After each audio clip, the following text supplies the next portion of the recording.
चलिए अब आगे बढ़ते हैं। प्रश्न के प्रकार। तो हमने प्रतिक्रियाओं के प्रकार के आधार पर, ठीक है, तो हमने प्रश्नों के प्रकार आप सबने पढ़ा हुआ है ना, क्या क्या क्या प्रश्नों के प्रकार हो सकते हैं। तो क्या हम जल्दी से एक एक करके बताएंगे, तो कि जाके जल्दी से हम रिकैप कर लें इसको। कमलदीप जी, आप जल्दी से कोई प्रश्न का एक प्रकार बताइए।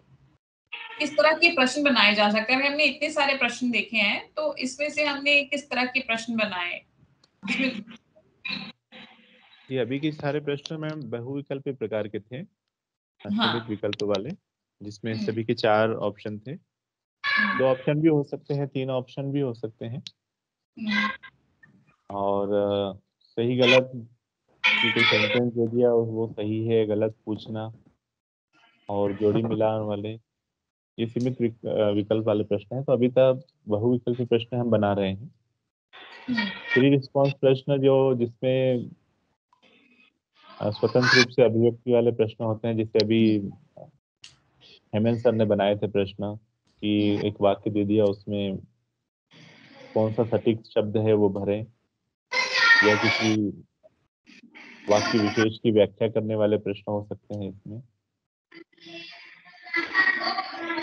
जी जी।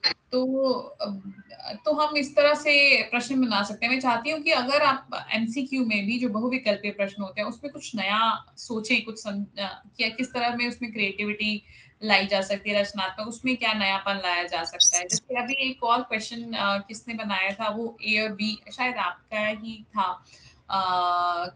कमलदीप जी, जिसमें हमने दो विकल्प, दो टेस्टिंग सेंटेंसेस उनको दिए थे और फिर उनके आधार पर हमने प्रश्न पूछा था कि कौन सा ये ये गद्यात्मक, हाँ, खंड काव्य वाला जो था, तो वो भी एक प्रश्न का अलग रूप था, फॉर्मेट था, तो बहुविकल्पीय था, बट हाँ अलग फॉर्मेट था।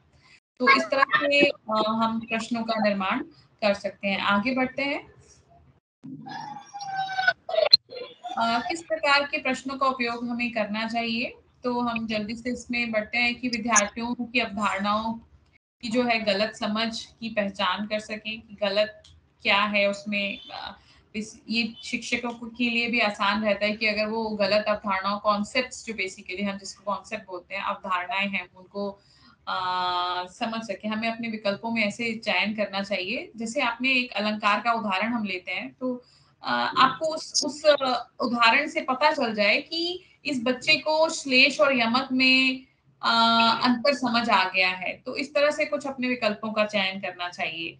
विद्यार्थियों को खुद से समझ कर सीखने में मदद मिले। जब अब वो उस तरह के विकल्प देंगे तो उनको अपने आप से ही समझ में आएगा, अच्छा ये वाला मैंने शायद ऐसे होता है।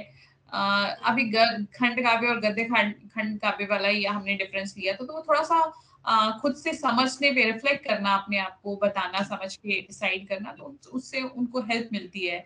कभी कभी कुछ ऐसे कॉन्सेप्ट्स होते हैं कि मान लो मैंने बहुत सारे एक वाक्य में दे दिए, जातिवाचक, व्यक्तिवाचक और भाववाचक के उदाहरण दे दिए, तो उसमें से बोला बच्चों को कि हाँ इसमें से कौन से, किस वाक्य में सभी शब्द जो है वो व्यक्तिवाचक से संबंधित है। तो वो बच्चे उस विकल्प में, इसमें क्या होगा कि बच्चे को उसे खुद से समझने में मदद मिलेगी कि ये कॉन्सेप्ट्स डिफरेंट क्यों है, ये वाला विकल्प सही क्यों है। तो इस तरह से हम विकल्पों का चयन करें, अधिक से अधिक विद्यार्थियों की प्रतिक्रियाओं को जांच सके। मतलब हमारे जो प्रश्न होने चाहिए, तीसरा पॉइंट मैं ये बोलूंगी कि हमें ऐसे प्रश्न बनाने चाहिए जैसे कि उनको समझ में आए। ऐसा कोई कॉन्सेप्ट, ऐसा कोई, जैसे एक प्रतिमान अलंकार था, तो वो बच्चों ने पढ़ा ही नहीं था, हमने उसमें दे दिया, तो बच्चे, उससे हमको कोई रिएक्शन, कोई कुछ मिलेगा ही नहीं, रिस्पॉन्स ही नहीं मिलेगा।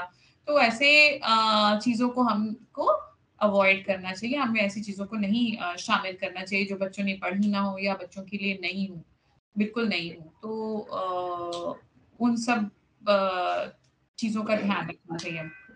स्कोरिंग को आसान बना सकते हैं। स्कोरिंग तो एमसीक्यू में आसान हो ही जाती है। तो हमें बट हमें जो एफआर के क्वेश्चंस होते हैं उसमें हमें खास तौर पे ध्यान रखना होता है कि स्कोरिंग कहा कि हमें जो ऑब्जेक्टिव्स हैं, जैसे अभी मान लो कि अलंकार का है, अलंकार का उदाहरण देना है, तो हमें किस तरह से उसका टेस्टिंग ऑब्जेक्टिव रखना चाहिए कि उसने अलंकार का उदाहरण का ठीक दिया है, एक ही पंक्ति दी है, या तो उसको हमको मार्किंग अलग अलग होना चाहिए कि क्या पॉइंट्स लिखे हैं उसने, क्या दोनों पॉइंट्स लिखे हैं, क्या वही वाली पंक्ति लिखी है जो उसमें श्लेष अलंकार था या नहीं, या दो वर्ड्स ही लिख दिए खाली। तो वो सब चीजें स्कोरिंग में इजी रहती हैं रूब्रिक्स में बनाने में। Next slide. आप इसको पढ़िए और इसको बताइए फिर आपका। धीरज जी, आपका ना वीडियो पॉज, आप सुन पा रहे हैं हमको? एक मिनट।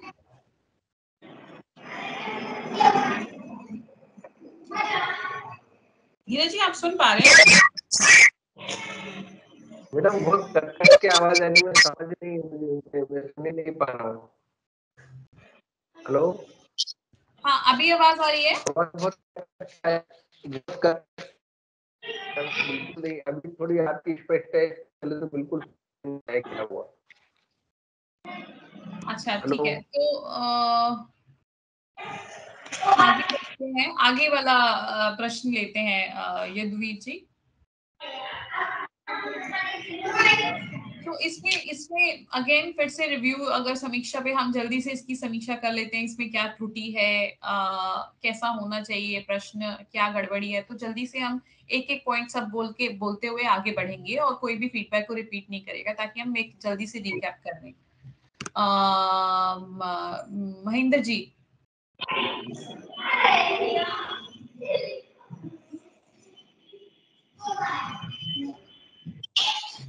हमने अभी बहुत सारी चीजें ऑब्जर्व की, समीक्षा के दौरान हमने बहुत सारी चीजों समझी, सोची समझी, हमने रिव्यू किया, फीडबैक दिए एक दूसरे को, उसके आधार पे हमें समझ में आया क्या क्वेश्चन में क्वालिटीज होनी चाहिए, क्या क्या मिस रह जाता है क्वेश्चन में। तो इसमें अब आपको कोई भी एक पॉइंट जल्दी से बताइए कि क्या त्रुटि है, क्या प्रश्न किस तरह से बेहतर बनाया जा सकता है।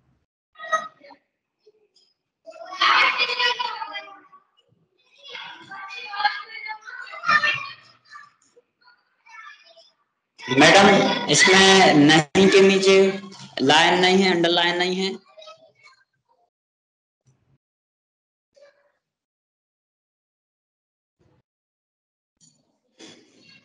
मैम आवाज नहीं आ रही मुझे बिल्कुल।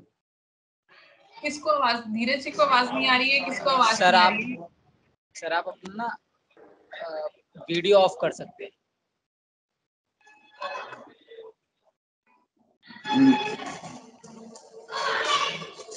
तो शायद आपके यहाँ पे नेटवर्क के। मैडम हाँ यदुवीर जी। जी, इसमें नहीं के नीचे लाइन नहीं है, वैसे पूरे प्रश्न और विकल्प सही हैं, बस नहीं के नीचे अंडरलाइन होना चाहिए।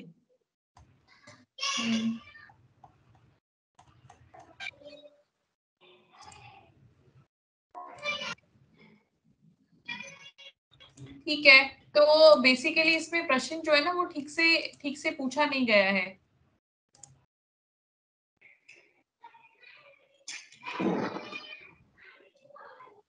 कमलदीप जी।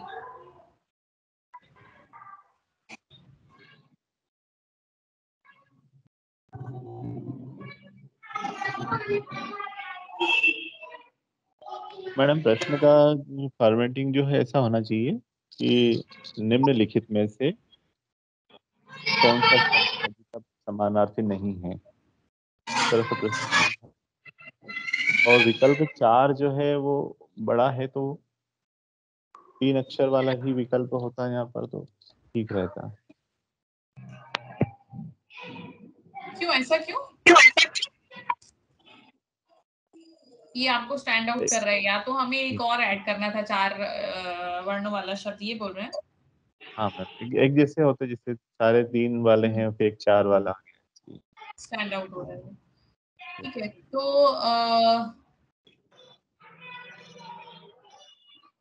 धीरज जी, अभी आप बोल पाएंगे? आवाज आ रही है?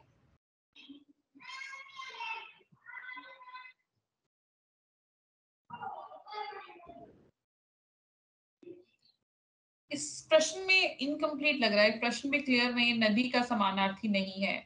मतलब आप क्लियरली प्रश्न पूछ सकते हैं ठीक से कि हाँ, निम्नलिखित में से कौन सा शब्द नदी का समानार्थी नहीं है। और ये भी हो सकता है। आगे बढ़ते हैं यदुवीर जी। ये सब रिकैप आपने पढ़ चुके हैं। एक उचित बहुविकल्पीय प्रश्न की संरचना के लिए क्या-क्या आवश्यक होता है। Next slide. तो हमें क्या-क्या ज़रूरी चीज़ें जो कि आप लोगों को पता होनी चाहिए। सो स्टेम किसको बोलते हैं, ये सबको पता है? हेमेंद्र जी, स्टेम किसको बोलते हैं?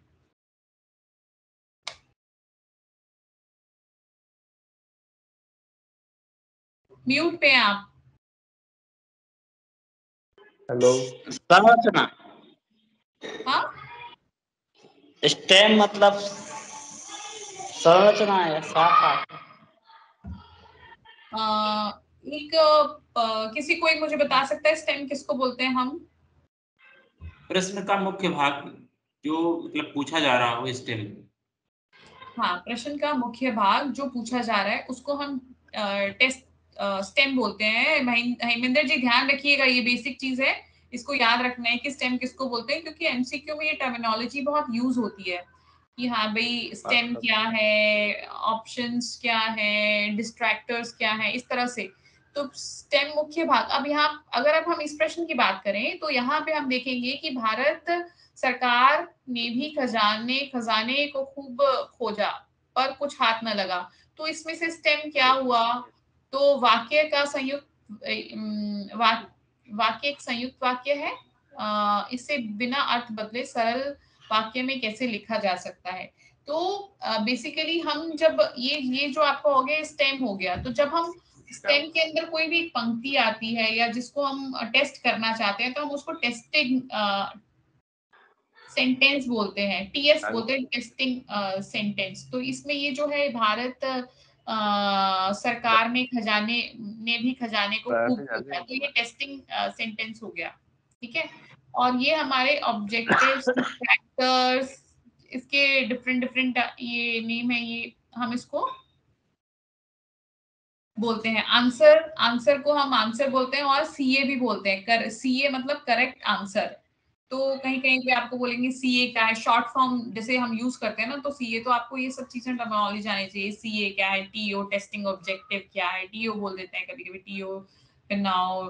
तो ये सब चीजें याद रखनी है। ठीक